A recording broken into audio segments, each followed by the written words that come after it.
Project management అంటే ఏంటంటే set of activities ని లేదంటే సెట్ ఆఫ్ జాబ్స్ ని మనం ప్రాపర్ గా ప్లాన్ చేసుకుని మనకు కావాల్సిన అవుట్పుట్ ని విత్ ఇన్ అలోకేటెడ్ టైంలో అచీవ్ చేయడం. ఓకే, దాన్ని ప్రాజెక్ట్ మేనేజ్మెంట్ అంటాం. అంటే మొత్తం కూడా నువ్వు నీ ప్లానింగ్ మీద ఉంటది. ఓకే, డిపెండ్ అయి ఉంటది. సో నువ్వు ఎంత ఎఫెక్టివ్ గా ప్లాన్ చేసి ఎగ్జిక్యూట్ చేస్తే అంత ఎఫెక్టివ్ గా నీ అవుట్పుట్ అనేది వస్తుంది. సో మన కన్స్ట్రక్షన్ ఫీల్డ్ లో తీసుకుంటే కన్స్ట్రక్షన్ ప్రాజెక్ట్ మేనేజ్మెంట్ అంటే ఏంటంటే, సో ఇప్పుడు నువ్వు ఒక బిల్డింగ్ కన్స్ట్రక్ట్ చేయాలనుకుంటున్నావు. సో కానీ నీకేంటంటే బిల్డింగ్ కన్స్ట్రక్షన్ చేయడం అనేది ఒక ప్రాజెక్ట్.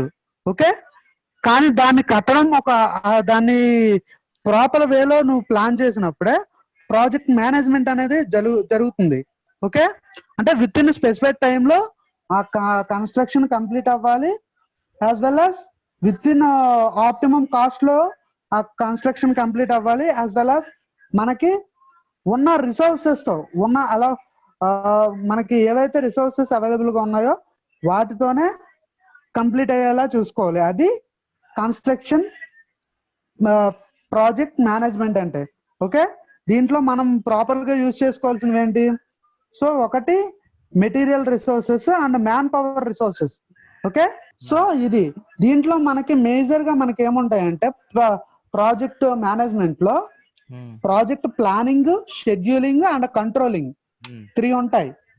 ఓకే, సో ఒక ప్రాజెక్ట్ ప్లాన్ చేస్తున్నాం అంటే, మేనేజ్మెంట్ చేసుకుంటున్నాం అంటే ఏంటంటే ఫస్ట్ ప్రాజెక్ట్ ప్లాన్ చేసుకోవాలి. ఆ ప్లానింగ్ అనేది నీకు ప్రాపర్ గా ఉన్నప్పుడే అవుట్పుట్ అనేది ప్రాపర్ గా ఉంటుంది. ఓకే, తర్వాత షెడ్యూలింగ్ అంటే మనం చేయాలనుకున్న యాక్టివిటీస్ కి ఒక్కొక్క దానికి టైం అనేది అలోకేట్ చేసుకోవడం. ఓకేనా? సో కంట్రోలింగ్ అంటే ఏంటంటే, సో మనకి అలోకేట్ చేసుకున్న టైంలో మనకు ఆ పర్టికులర్ వర్క్ అవుతుందా లేదా, ఓకే, ఏవైనా డీవియేషన్స్ ఉన్నాయా లేదా, లేదంటే ఆ క్వాలిటీ మెయింటైన్ అవుతుందా లేదా, ఇవన్నీ చెక్ చేసుకునేది ప్రాజెక్ట్ కంట్రోలింగ్ అంటే. Okay, so first project planning చూడండి. సో నేను ఆల్రెడీ చెప్పాను కదా, ఇప్పుడు ఏ ప్రాజెక్ట్ మేనేజ్మెంట్ కైనా మనకి ఫస్ట్ ప్రాజెక్ట్ ప్లానింగ్ అనేది మోస్ట్ ఇంపార్టెంట్ ఫేజ్. ఓకే, ఎందుకంటే ఇక్కడ మనకి ఏంటంటే మనకి ప్లానింగ్ లోనే మనకు ఆబ్జెక్టివ్స్ ఆఫ్ ద ప్రాజెక్ట్ అనేది ఇన్వాల్వ్ అయ్యి ఉంటది. ఓకే, అలాగే మనం ఏమేమి జాబ్స్ చేయాలి, ఏమేమి యాక్టివిటీస్ పర్ఫామ్ చేయాలి అనేది కూడా మనకు అక్కడే అవైలబుల్ గా ఉంటుంది. ప్లానింగ్ చేసినప్పుడే మనకి అవైలబుల్ గా ఉంటది. ఓకే, అలాగే సో ప్రాజెక్ట్ ప్లానింగ్ అంటే ఏంటంటే it is the most important phase. ఏంటంటే మనకి కావాల్సిన రిసోర్సెస్ ఎన్ని ఉన్నాయి, యాక్టివిటీస్ ఏమేమి జరపాలి, అలాగే మనకి ఎంత మెటీరియల్ అవసరం అవుతుంది, అలాగే ఎంత మ్యాన్ పవర్ కావాలి అనేది మొత్తం కూడా ఒక సెట్ ఆఫ్ రికార్డ్ లో పెట్టుకునేదే ప్రాజెక్ట్ ప్లానింగ్. ఓకే, సో దానికి ఎలా షెడ్యూలింగ్ ఇచ్చుకోవాలి అంతా కూడా ముందు ప్రాజెక్ట్ ప్లానింగ్ లో ఉంటది. ఓకే, ఓకే, సో సింపుల్ గా చెప్పాలంటే what is to be done అంటే అక్కడ మనం చేయాల్సింది ఏంటి అనేది ఇన్వాల్వ్ అయ్యేదే ప్లానింగ్. ఓకే, ఓకే, మనకున్న రిసోర్సెస్ తో మనం అక్కడ చేయాల్సింది ఏంటి, ఎంత మెటీరియల్ చేయడానికి మెటీరియల్ ఎంత పడుతుంది, ఎంత టైం కావాలి అనే మొత్తం అరేంజ్ చేసుకునేది planning. Okay, next project scheduling. Okay okay planning లో వచ్చేప్పటికి మనకి కొన్ని ఇంపార్టెంట్ స్టెప్స్ ఉంటాయి. ఓకే, కొన్ని ఇంపార్టెంట్ అడ్వాంటేజెస్ ఉంటాయి. సో ఏంటంటే పైన ఉంటరా, so it provides direction, it provides unifying framework. అంటే ఫ్రేమ్వర్క్ అంటే మనకి ఫలానా వ్యక్తి అంటే ఈ ప్లానింగ్ తో అంతా కూడా ఇన్వాల్వ్ అయ్యి ఉంటది. సో షెడ్యూలింగ్ మామూలుగా ఒకవేళ ఒక ప్రాజెక్ట్ లో సూపర్వైజర్ ఉన్నాడు, సూపర్వైజర్ నీకు చెకింగ్ చేయాలనుకుంటే సో ప్లానింగ్ లో నీకు క్వాలిటీ అనేది ఎలా ఉండాలి అనేది నీకు ప్లానింగ్ లోనే నీకు ఆల్మోస్ట్ తెలిసిపోతుంది. సో ఆ క్వాలిటీని బేస్ చేసుకొని అక్కడ వాడు చెకింగ్ చేయగలడు. అంటే యూనిఫైడ్ ఫ్రేమ్వర్క్ అంటే కేంద్రీకృతం అయి ఉంటది అంతా కూడా. ఓకే, అన్ని వర్క్స్ కూడా ప్లానింగ్ మీద డిపెండ్ అయి ఉంటాయి. Okay, it helps to reveal future opportunities and threats. ఓకేనా, ఫ్యూచర్ లో వచ్చే థ్రెట్స్ ని ఆపర్చునిటీస్ ని రివీల్ చేయడానికి ఇది మనకి యూస్ఫుల్ అవుతుంది. అలాగే పర్ఫార్మెన్స్ స్టాండర్డ్స్ కూడా మనకు తెలుస్తాయి. ఓకే, అక్కడ జరుగుతున్న వర్క్ యొక్క స్టాండర్డ్స్ కూడా మనకు తెలుస్తున్నాయి అంటే ప్లానింగ్ వల్ల.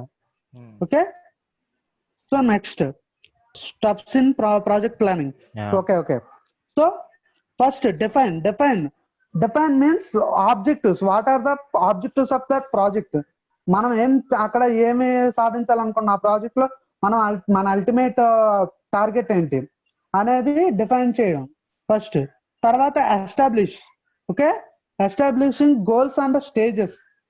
ఓకే, అంటే మనకి ఫైనల్ గా ఈ గోల్ ని రీచ్ అవ్వాలనుకుంటున్నాం, దాంట్లో ఇంటర్మీడియట్ స్టేజెస్ ఏమున్నాయో వాటిని ఎస్టాబ్లిష్ చేసుకోవడం. ఓకే, అంటే సపోజ్ ఒక బిల్డింగ్ కన్స్ట్రక్షన్ చేయాలంటే నువ్వు ఏం చేయాలి, ఫస్ట్ టెండరింగ్ కి పిలవాలి. ఓకే, నీకు డిజైన్స్ ముందు ఆ సైట్ సర్వే చేసి డిజైన్స్ తెచ్చుకొని తర్వాత టెండరింగ్ కి పిలవాలి. ఆ తర్వాత 1 by 1 కన్స్ట్రక్షన్ పేజెస్ స్టార్ట్ చేసుకోవాలి. So what are the steps involved, stages involved అనేది ఎస్టాబ్లిష్ చేసుకోవాలి. ఓకే, తర్వాత develop and forecast and means of achieving goals. So మనకి యాక్టివిటీస్ ఉంటాయి కదా, డిఫరెంట్ యాక్టివిటీస్ చేసుకోవాలి కదా, వాటిని డెవలప్ చేసుకుంటూ రావడం. అంటే ఇప్పుడు ఏంటంటే ఫస్ట్ వన్ చెప్పాను కదా, మనకి సైట్ సర్వేయింగ్ అనేది చేయాలి ఫస్ట్. సో ఆ ఫస్ట్ సైట్ సర్వేయింగ్ చేయాలంటే మనకి ఏమేం కావాలి, సో అవి డెవలప్ చేసుకోవడం. Okay, what are the requirements అవన్నీ చూసుకోవడం. ఓకే, తర్వాత ఎవాల్యుయేట్. సో తర్వాత ఎవాల్యుయేట్ లోకి వచ్చేప్పటికి ఏంటంటే ఆ రిసోర్సెస్ అన్ని ఎలా ఎవాల్యుయేట్ చేసుకోండి, అంటే రిసోర్సెస్ అన్ని అవైలబుల్ గా పెట్టుకొని. కనిపించట్లేదా? లేదు. ఓకే ఓకే ఓకే, మనకి ఎవాల్యుయేట్ చేసుకోవడం అంటే ఫైనాన్షియల్ రిసోర్సెస్ కావచ్చు, ఫైనాన్షియల్ కావచ్చు, మేనేజర్లు కావచ్చు, ఆపరేషనల్ కావచ్చు, ఏవైనా కూడా యాక్టివిటీస్ కి ఏవైతే అవసరమో అవన్నీ కూడా ఎవాల్యుయేట్ చేసుకోవడం. అంటే అక్కడ యాక్టివిటీస్ జరగడానికి మనకి ఏమేమి కావాలి ముందు ప్లానింగ్ చేసుకోవాలంటే మనకు కావాల్సిన రిసోర్సెస్ అన్ని కూడా ఎవాల్యుయేట్ చేసుకుని తర్వాత డిటర్మైన్ ఏంటంటే మనకి ఏంటంటే ఆ గోల్స్ ని అకాంప్లిష్ చేయడానికి ఏమేమి what are the ways. Okay, what are the ways, alternatives ఏమున్నా లేదంటే మెయిన్ వేస్, ఇవన్నీ కూడా మనం డిటర్మైన్ చేసుకోవాల్సి వస్తుంది. Okay, next test. So test for consistency with companies policy. Okay, test అంటే ఆ పర్టికులర్ ప్లానింగ్ ని నువ్వు ఫస్ట్ టెస్ట్ చేస్తావు, టెస్ట్ చేసినప్పుడు ఏంటంటే నీకు కంపెనీస్ పాలసీస్ తో అది మ్యాచ్ అవుతుందో లేదో తెలుసుకోవడానికి. Okay, next one choose. So మనకి బెస్ట్ ఆల్టర్నేటివ్ ని చూస్ చేసుకుని దాని తర్వాత డిసైడ్ అవుతావు ఆ ప్లాన్. ఓకే, దాని తర్వాత డిసైడ్ అవుతావు ఆ ప్లాన్ కి.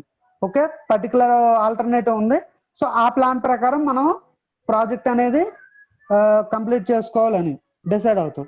ఓకేనా? ఓకే, మనకి ఏంటంటే ప్రాజెక్ట్ ప్లానింగ్ చేసుకోవాలనుకుంటే నీకు సీక్వెన్స్ తెలియాలి. సో బేసిక్ రిసోర్సెస్ మనకి ఏముండాలి, మెటీరియల్ రిసోర్సెస్ ఉండాలి, వాట్ ఇంక్లూడింగ్ ఫైనాన్షియల్ రిసోర్స్. అర్థమైందా? సో మెటీరియల్ రిసోర్స్ అనేది ఉండాలి. తర్వాత ఎక్విప్మెంట్ రిసోర్సెస్, మనం ఆ యాక్టివిటీ ఎలా చేయాలి అనేది తెలుసుకోవడం కోసం, ఎలా చేయాలి అనే దానికోసం ఎక్విప్మెంట్ ఉండాలి. ఓకే, ఎక్విప్మెంట్ ఏది వాడాలో నీకు తెలిసి ఉండాలి. అలాగే స్పేస్ రిసోర్స్ అంటే ఎక్కడ చేస్తున్నావు అది కూడా నీకు తెలిసి ఉండాలి. Okay, site conditions. అర్థమైందా? So next one effort or man power resources, అంటే ఎవరు చేస్తున్నారు, ఎవరు కన్స్ట్రక్ట్ చేస్తున్నారు, లేబర్ ఫోర్స్ అనేది తెలిసి ఉండాలి, ఎంత కావాలి, ఎలా ప్లాన్ చేయాలి అనేది.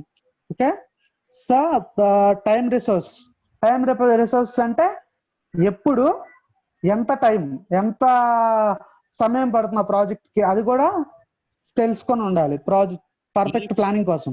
ఈచ్ ప్రాజెక్ట్ ని మనం Okay. డిఫరెంట్ యాక్టివిటీస్ కింద డివైడ్ చేస్తాం. అందులో ఏ So- యాక్టివిటీకి ఎంత టైం పడుతుంది, ఏ యాక్టివిటీ పూర్తయిన తర్వాత ఏ యాక్టివిటీ స్టార్ట్ చేయాలి, ఎంత టైంలో, అది కూడా అనేది టైం రిసోర్సెస్. సో అదే okay, next. sources are the starting point of many problems that have to be solved by the manager in the planning phase అది before proceeding for scheduling phase of the project. So okay, అది manager యొక్క main important thing ఏంటంటే first resources ని short out చేయాలి. Okay, resources కి సంబంధించి ఏ problem లేకపోతే planning ఈజీగా ఉంటుంది. అంతే. సో ముందు స్టార్ట్ అవుట్ చేసుకోవాలి. రిసోర్సెస్ పరంగా మనకి మొత్తం సార్ట్ అవుట్ చేసుకొని ప్రాబ్లమ్స్ ఏవి లేవనుకున్నప్పుడు షెడ్యూలింగ్ కి వెళ్ళాలి. ఓకే, సో షెడ్యూలింగ్ అంటే అలోకేషన్ ఆఫ్ రిసోర్సెస్. ఓకే, ఆ పర్టికులర్ రిసోర్సెస్ ఇచ్చేసి వాళ్ళకి ఇంత టైంలో మనకి ఈ వర్క్ చేయండి అని చెప్పి అలోకేట్ చేస్తాం.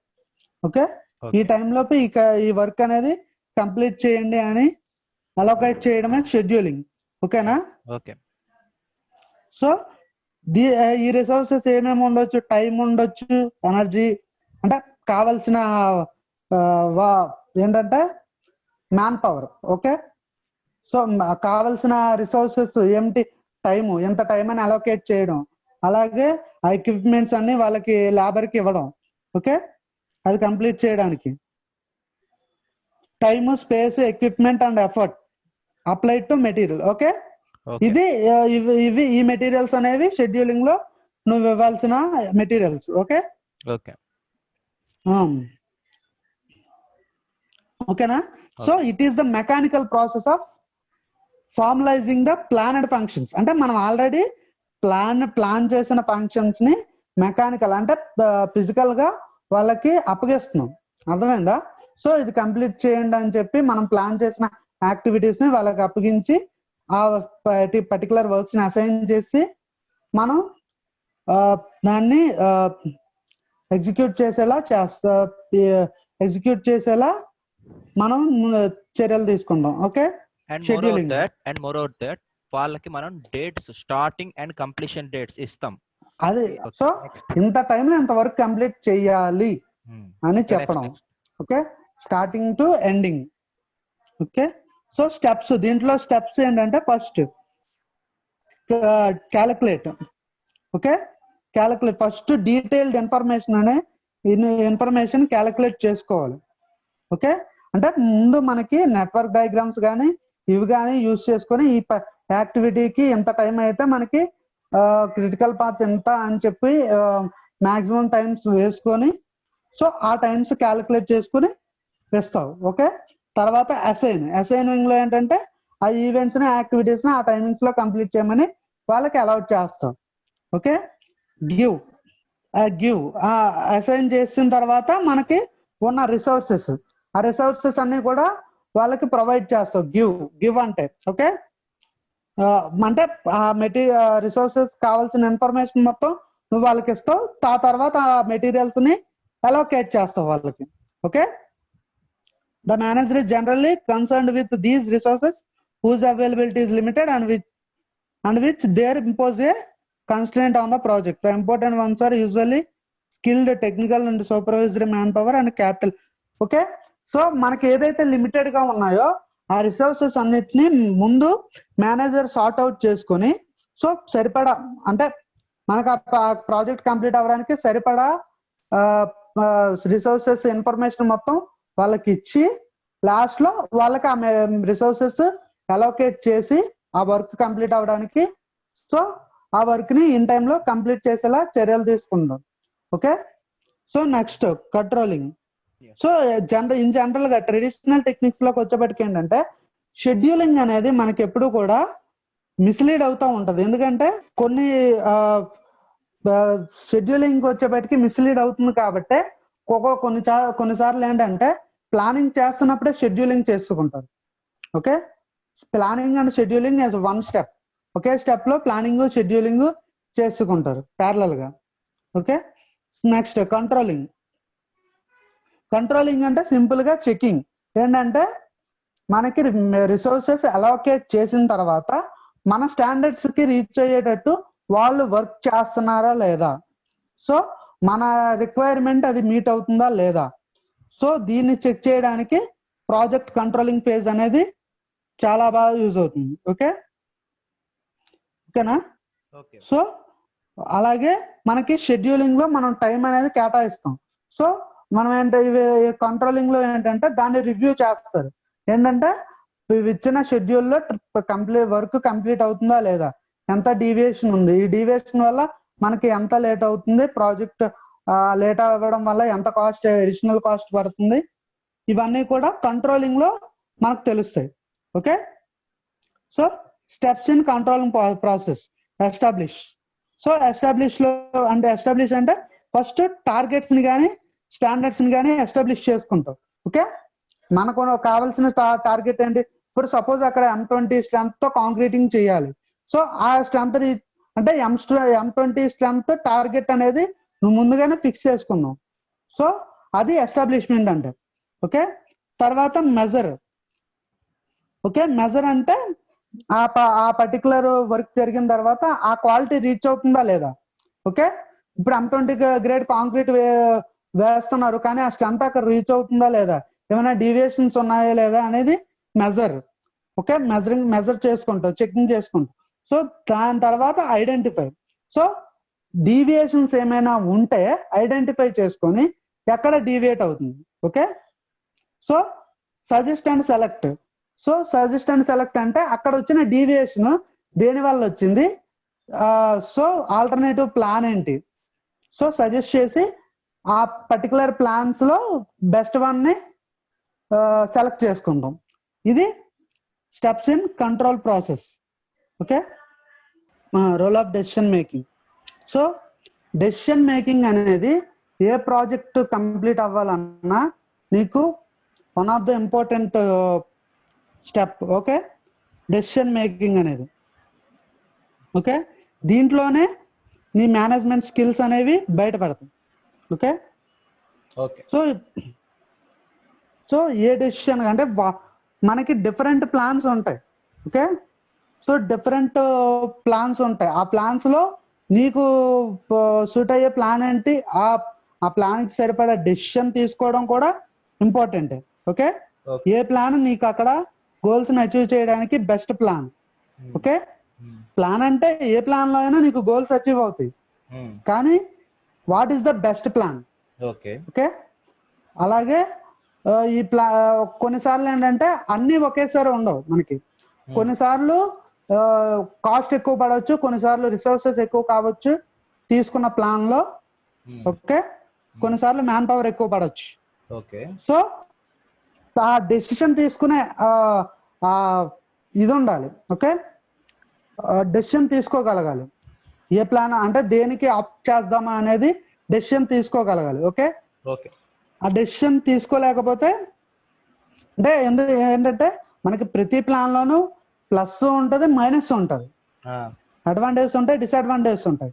సో డిసడ్వాంటేజెస్ ని అడ్వాంటేజెస్ ని కన్సిడర్ చేసుకొని which is the best plan select చేసుకోగలిగినప్పుడే డెసిషన్ మేకింగ్ అంటాం.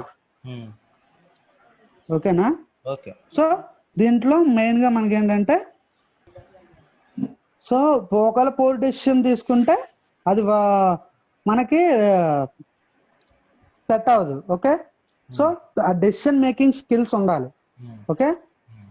Next steps in decision making. First identify. మనకి మెయిన్ ప్రాబ్లం ఏంటో ముందు ఐడెంటిఫై చేయాలి. ఓకే. Develop alternatives. ఆల్టర్నేటివ్స్ ని డెవలప్ చేసుకోవాలి. ఆల్టర్నేటివ్ ప్లాన్స్ ఏమున్నాయో డెవలప్ చేసుకోవాలి. తర్వాత అనలైజ్. ఆ ఆల్టర్నేటివ్స్ ని అనలైజ్ చేయాలి. మనం కొన్ని ఆల్టర్నేటివ్ ప్లాన్స్ ఇస్తాం, ఆ ప్లాన్స్ ఎంతవరకు అనలైజ్ చేసి చూసుకోవాలి. మనకేంటి బెనిఫిట్ అనేది అనలైజ్ చేసుకోవాలి. ఓకే. తర్వాత మేక్ అంటే ఫైనల్ డెసిషన్. దాని ప్రకారం ఏ ప్లాన్ ఆప్ట్ చేసుకోవాలనేది ఫైనల్ డెసిషన్ తీసుకోగలగాలి. ఓకేనా? సో నెక్స్ట్ ఇవి చార్ట్స్, బార్ చార్ట్స్. ఇవి 2 మార్క్స్ అడిగితే అడగొచ్చు, చూసుకోండి. అసలు ఎవరు ఇంట్రడ్యూస్ చేశారు అనేది. ఈ ప్రాజెక్ట్ మనకి 2 types ఆఫ్ ప్రాబ్లమ్స్ ఉంటాయి. ఓకే, మనకి ఎప్పుడు కూడా షెడ్యూలింగ్ చేయాలంటే అంటే what is the time, project complete అవ్వడానికి టైం ఎంత పడుతుంది అనేది తెలుసుకోవాలనుకుంటే యాక్టివిటీస్ టైమ్స్ తెలుసుకోవాలనుకుంటే మనకి ఏంటంటే 2 types ఆఫ్ ప్రాబ్లమ్స్ ఉంటాయి. ఒకటి using the charts, okay, another one network methods. ఆ 2 ఏంటంటే నెట్వర్క్ మెథడ్స్ ఒకటి అవి రిప్రజెంటేషన్ మెథడ్స్. అవి నువ్వు చేస్తున్న ప్లానింగ్, షెడ్యూలింగ్, కంట్రోలింగ్ అనేది ఎలా ఉండాలనేది రిప్రజెంట్ చేసే మెథడ్స్ అవి. ఓకే, సో ఒకటి using the charts, either bar chart or milestone chart అంటాం. అలాగే ఇంకోటి నెట్వర్క్ మెథడ్స్ అంటే network based on the network diagrams, critical path and project evaluation review techniques. Those are the 2 methods. Okay, so network diagram base చేసుకొని చేసేవి network methods. Okay, అలా కాకుండా bar charts base చేసుకొని చేసేవి. So next first bar charts అనేవి ఏంటంటే bar chart or Gantt chart అంటాం. Okay, అవి జనరల్ గా హెన్రీ గాంట్ అనేవాడు 1900 AD లో ఇంట్రడ్యూస్ చేశాడు కాబట్టి గ్యాంట్ చార్ట్స్ అంటాం. 1900 AD లో. ఓకే, సో ఇక్కడ ఏంటంటే 2-dimensional pictorial representation. Okay, so మనకేంటంటే ఒక ప్రాజెక్ట్ ని number of manageable units or activities కింద బ్రేక్ చేసుకొని, okay, and okay number of manageable activities కింద బ్రేక్ చేసుకొని మనకి ఒక డైమెన్షన్ లో ఆర్ ఒక యాక్సిస్ లో ఆ ప్లాన్ యాక్టివిటీస్ చూపిస్తావు. ఓకే, అనేది ఇంకొక యాక్సిస్ లో durations assign to this activities. అర్థమైందా?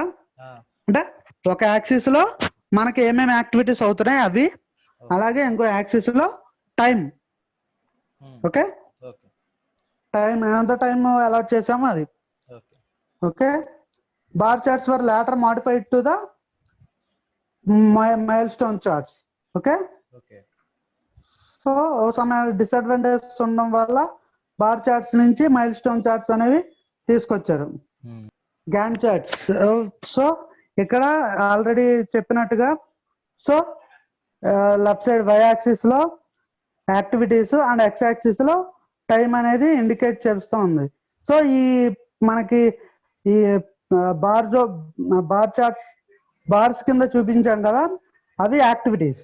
ఓకే, ఒక పెద్ద ప్రాజెక్ట్ ని PQRS STUV యాక్టివిటీస్ కింద డివైడ్ చేశాడు వీడు డివైడ్ చేసిన యాక్టివిటీస్ ప్రకారం ఏంటంటే ఈ బార్ చార్ట్ ప్రకారం P and Q యాక్టివిటీస్ ఒకేసారి స్టార్ట్ అవ్వచ్చు. అయితే ఇక్కడ R అనే యాక్టివిటీ Q తర్వాతే స్టార్ట్ అవ్వాలి. సో ఈ PQ యాక్టివిటీస్ అనేవి రెండు ఒకేసారి స్టార్ట్ అవ్వచ్చు. బట్ P అనేది స్టార్ట్ చేసిన దగ్గర నుంచి 10 days తో ఫినిష్ అయిపోవాలి. Q అనేది 5 days తో ఫినిష్ అయిపోవాలి. అందుకని ఈ రెండు ఇండిపెండెంట్ యాక్టివిటీస్ కాబట్టి ఒకదాని మీద ఒక డిపెండెన్సీ లేదు కాబట్టి ఒకేసారి స్టార్ట్ చేస్తాడు. కానీ R అనేది Q మీద డిపెండ్ అయ్యి ఉన్నది. అందుకని అది Q పూర్తయిన తర్వాత స్టార్ట్ అయింది. ఆ R యాక్టివిటీ పూర్తి అవ్వడానికి 10 days పడుతుంది. అందుకే 5th day నుంచి 15th day వరకు R అనేది చేశారు, యాక్టివిటీ పూర్తయింది. ఇంకా ఈ S అనే యాక్టివిటీ ఉంది చూసారా, అది 10th day లోపు పూర్తి అయిపోవాలి, కానీ ఎప్పుడైనా స్టార్ట్ అవ్వచ్చు. 10th day లోపు పూర్తి అయిపోవాలి, ఎప్పుడైనా స్టార్ట్ అవ్వచ్చు. ఈ ఇండికేషన్స్ ప్రకారం చూస్తే 0, 1, 2, 3, 4 ఇది 3 దగ్గర స్టార్ట్ అయింది. అంటే ఈ S యాక్టివిటీ పూర్తి అవ్వడానికి 7 days పడుతుంది, బట్ 10th day లోపు పూర్తి అయిపోవాలి. అందుకని వీడు సింపుల్ గా 3rd day దగ్గర మొదలు పెట్టాడు. ఈ T అనే యాక్టివిటీ S మీద డిపెండ్ అయ్యి ఉన్నది. అందుకే S పూర్తయిన వెంటనే స్టార్ట్ చేశారు. ఇది 5 days లో పూర్తి అవ్వాలి, అందుకని 5 days లో పూర్తి చేశారు, 10 to 15. అలాగే ఈ U అనే యాక్టివిటీ కూడా 5th day నుంచి దీనికి 5th day నుంచి Q తర్వాత స్టార్ట్ అవ్వాలి. Q తర్వాత స్టార్ట్ అవ్వాలి ఇది కూడా, లేదంటే R తో పాటు సైమల్టేనియస్ R తో సంబంధం లేదు. అందుకే R తో పాటు సైమల్టేనియస్ గా స్టార్ట్ చేస్తాడు. సో U ఇక్కడ స్టార్ట్ అయింది, ఎండ్ చేస్తాడు సింపుల్ గా. ఈ V అనే యాక్టివిటీ మాత్రం S తర్వాత స్టార్ట్ అవ్వాలి. అందుకే 10th డే స్టార్ట్ చేసి 15 days. కానీ టీతో సంబంధం లేదు. టీతో సంబంధం లేదు. టీతో సంబంధం లేదు. అది so independent T and V. అలగిసుకోవాలా?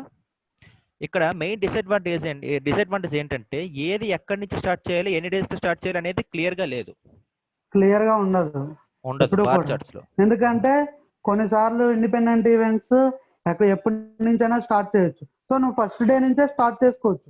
ఇక్కడ ఉన్న అడ్వాంటేజ్ ఇక్కడ అసలు ఈవెంట్ ఉంది, ఇది యాక్టివిటీ ఉంది కదా, సో ఇది ఎక్కడైనా స్టార్ట్ అవ్వచ్చు అని చెప్పాం. అదేదో ఫస్ట్ డే నుంచే స్టార్ట్ చేయొచ్చు కదా. అవును. So no clarity. అందుకే ఎక్కడి నుంచి స్టార్ట్ చేయాలనేది మనకి క్లారిటీ లేదు. అందుకే ఇది కొంతవరకు ఫెయిల్యూర్ మోడల్. ఇదంతా కూడా ఒక సీక్వెన్షియల్ లో వెళ్తున్నాయి. ప్రతి యాక్టివిటీ ముందు యాక్టివిటీ మీద డిపెండ్ అయ్యి ఉంటుంది. అది పూర్తయ్యాక ఇంకోటి స్టార్ట్ అవ్వాలి. Okay. So first development of bar charts. Development of bar charts లో ఇన్వాల్వ్ అయ్యే స్టెప్స్ ఏంటంటే break down, decide, assign and represent. Okay. So first break down అంటే ఏంటంటే మనకి ఓవరాల్ జాబ్ ని యాక్టివిటీస్ కింద డివైడ్ చేసుకుంటాం. ఓకే, ఇంటూ వేరియస్ యాక్టివిటీస్ కింద ఓవరాల్ ప్రాజెక్ట్ ని డివైడ్ చేసుకొని సో దాన్ని ఇంటూ ద మేనేజబుల్ యూనిట్ కింద, ఓకే, అది మేనేజబుల్ యూనిట్ కింద మనం డివైడ్ చేసుకోవాలి, బ్రేక్ డౌన్ చేసుకోవాలి. ఓకే. తర్వాత డిసైడ్. సో ఆ తర్వాత ఏంటంటే మనకి మెథడ్, ఏ మెథడ్ ఫాలో అవ్వాలి. ఓకే, ఆ ప్రాజెక్ట్ ఆ యాక్టివిటీస్ లో ఏ మెథడ్స్ ఫాలో అవ్వాలి అనేది డిసైడ్ అవ్వాలి. ఓకే. తర్వాత అసైన్ అంటే ఆ టైం డ్యూరేషన్ అనేది అసైన్ చేసుకొని ఇక ఫైనల్ గా ఈ మన పిక్టోరియల్ రిప్రజెంటేషన్, ఈ బార్ చార్ట్స్ ద్వారా రిప్రజెంటేషన్ అనేది ఇచ్చుకుంటాం. ఓకే, అర్థమైందా? సో ఈచ్ యాక్టివిటీకి టైం డ్యూరేషన్ అసైన్ చేసుకొని ఫైనల్ గా రిప్రజెంట్ చేసుకుంటాం ఆ బార్ చార్ట్స్ కింద. ఓకే, నెక్స్ట్ తీరా. So these are the examples. So దీంట్లో ఇది చేయాలంటే మనకి ఏ వర్క్ తర్వాత ఏదో వస్తుందో మనకు కంప్లీట్ గా తెలియాలి. Okay, first site selection and surveying అనేది ఫస్ట్ స్టెప్.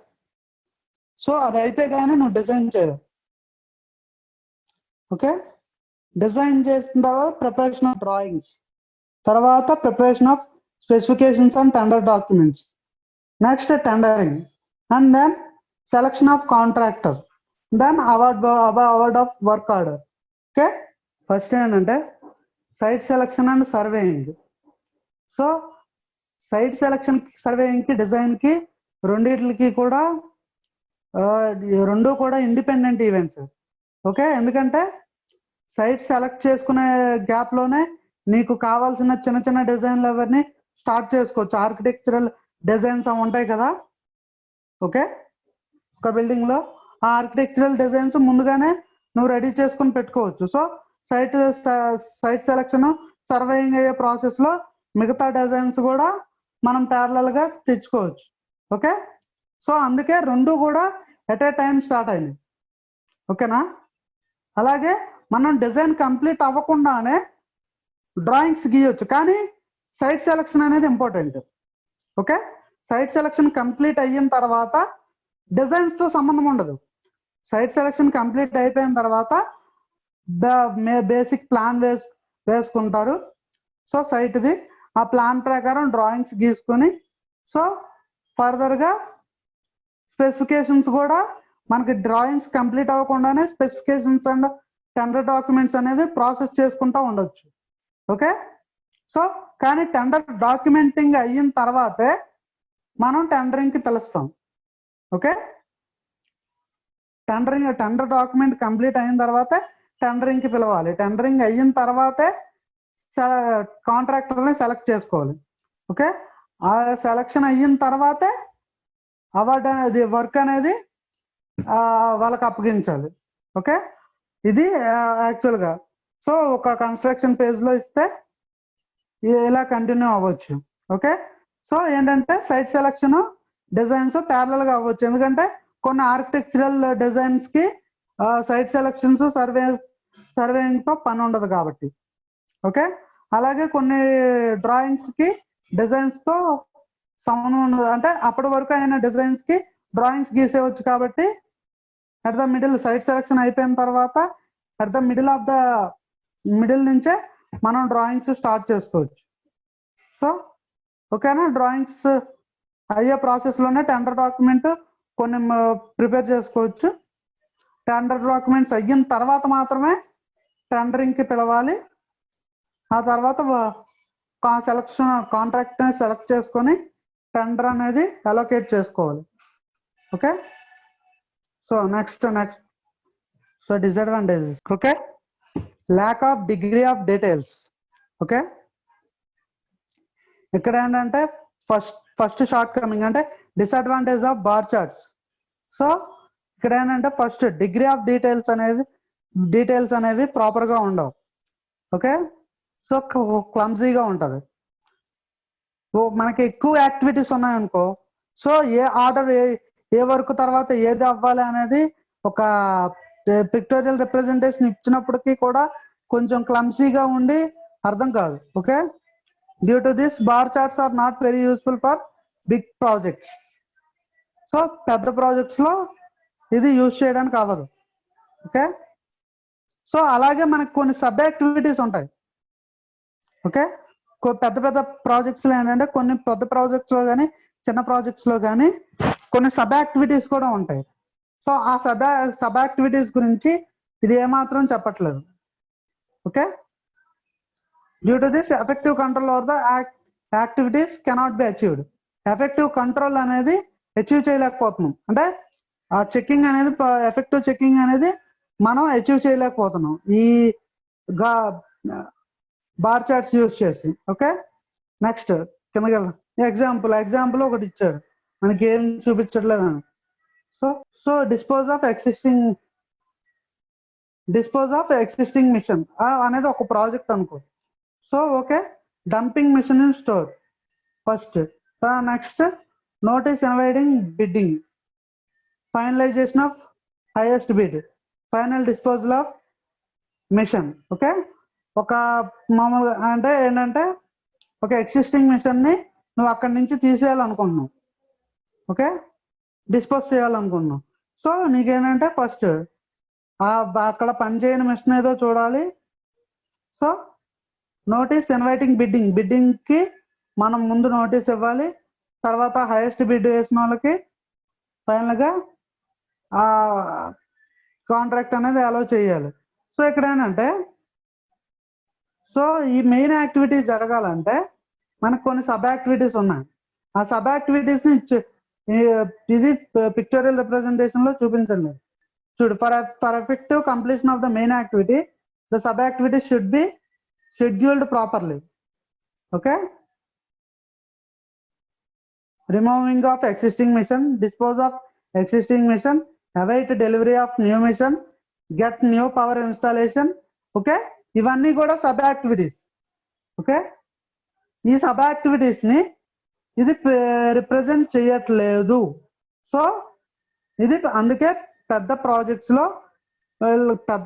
లో కానీ చిన్న ప్రాజెక్ట్స్ లో కానీ వేటికైతే మనకు సబ్ యాక్టివిటీస్ ఉన్నాయో వాటిల్లో ఇది యూజ్ అవ్వట్లేదు. అందుకే మైల్ స్టోన్ చార్ట్స్ డెవలప్ చేశారు బార్ చార్ట్స్ నుంచి. So review of project progress.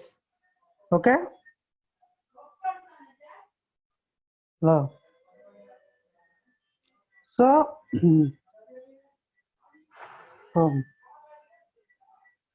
So మనకేంటంటే ప్రోగ్రెస్ అనేది మనకు చూపించట్లే ఇక్కడ. దీంట్లో ప్రోగ్రెస్ అనేది ఇండికేట్ చేయట్లా. సో ఎంత వర్క్ కంప్లీట్ అయింది అనేది బార్ చార్ట్స్ లో మనకి తెలియదు, కంట్రోలింగ్ డివైస్ కింద, అందుకే ఇది యూజ్ అవ్వదు. Okay, for proper control of the project information of the progress made at a particular instant of time should be available. Review of project progress అంటే మనకి project at a particular instant time ఎంత వరకు project complete అయింది, project progress ఏంటి అనేది మనకి bar charts లో తెలియదు. ఓకే, సో అది తెలియకుండా నువ్వు ప్రాజెక్ట్ కంట్రోలింగ్ అనేది జరగదు. ప్రాజెక్ట్ కంట్రోలింగ్ జరగకపోతే ఏమవుతుందంటే ఒక యాక్టివిటీ లేట్ అవ్వడం వల్ల మొత్తం అంతా అంతా కూడా లేట్ అయిపోతూ ఉంటుంది. సో నువ్వు రీషెడ్యూలింగ్ చేసుకునే ఛాన్స్ ఉండదు. సో అందుకనే కంట్రోలింగ్ జరగాలంటే మనకేంటంటే ఇక్కడ పిక్టోరియల్ రిప్రజెంటేషన్ లో ప్రోగ్రెస్ ఆఫ్ వర్క్ ప్రోగ్రెస్ కూడా ఉండాలి. ఓకే, సో ఇది రివ్యూ ఆఫ్ ప్రాజెక్ట్ ప్రోగ్రెస్ అంటే. రివ్యూ ఆఫ్ ప్రాజెక్ట్ ప్రోగ్రెస్ అనేది దీంట్లో not possible. Okay, hello, okay, next. So activity inter relationships. Okay, ఏంటంటే నీకు యాక్టివిటీ ఇంటర్ రిలేషన్షిప్స్ అనేవి నీకు పక్కాగా తెలిసి ఉండాలి. ఓకే, ఏ వర్క్ తర్వాత ఏ వర్క్ స్టార్ట్ అవ్వాలి అనేది నీకు తెలియకుండా, అలాగే ఏవేవి ఇండిపెండెంట్ యాక్టివిటీస్ అనేది తెలియకుండా పిక్టోరియల్ రిప్రజెంటేషన్ గీసిన నీకు వేస్ట్. ఎందుకంటే ఆప్టిమం టైం అనేది అక్కడ రాదు. మనకి గాన్ చార్ట్స్ లో డిసడ్వాంటేజెస్ ఉన్నాయి కాబట్టి సో మైల్ స్టోన్ చార్ట్స్ అనేవి డెవలప్ చేశారు. ఓకే, సో గాన్ చార్ట్స్ ని మాడిఫై చేసి మైల్ స్టోన్ చార్ట్స్ అనేవి ఇచ్చారు. ఓకే, సో ఇక్కడ ఏంటంటే milestone charts are key events of a main activity represented by a bar. Okay, so మనకేంటంటే events of a main activity, ఒక యాక్టివిటీలో main events ని బార్ తో రిప్రజెంట్ చేస్తున్నారు ఇక్కడ. Okay, so these are specific points in time which mark the completion of certain portions of the main activity. ఓకేనా, so these ఏంటంటే మనకి కిందకి తీరా ఒకసారి. సో ఇక్కడ ఈ బార్ లోపల మనకి ఏంటంటే 1, 2, 3, 4, 5 సో ఇలా ఇండికేట్ చేశారు. సో టాస్క్ ఏ కంప్లీట్ అవ్వడానికి మధ్యలో 2 ఈవెంట్స్ ఉన్నాయి, 1, 2 అనే ఈవెంట్స్. సో వాటిని కూడా పిక్టోరియల్ రిప్రజెంటేషన్ లో చూపించారు. సో ఇది ఇలాగా అంటే దానికి మోడిఫికేషన్ గా ఈవెంట్స్ ని కూడా మనకి ఒక యాక్టివిటీలో ఇన్వాల్వ్ అయ్యే ఈవెంట్స్ ని కూడా ఇక్కడ యాడ్ చేశారు. ఓకే,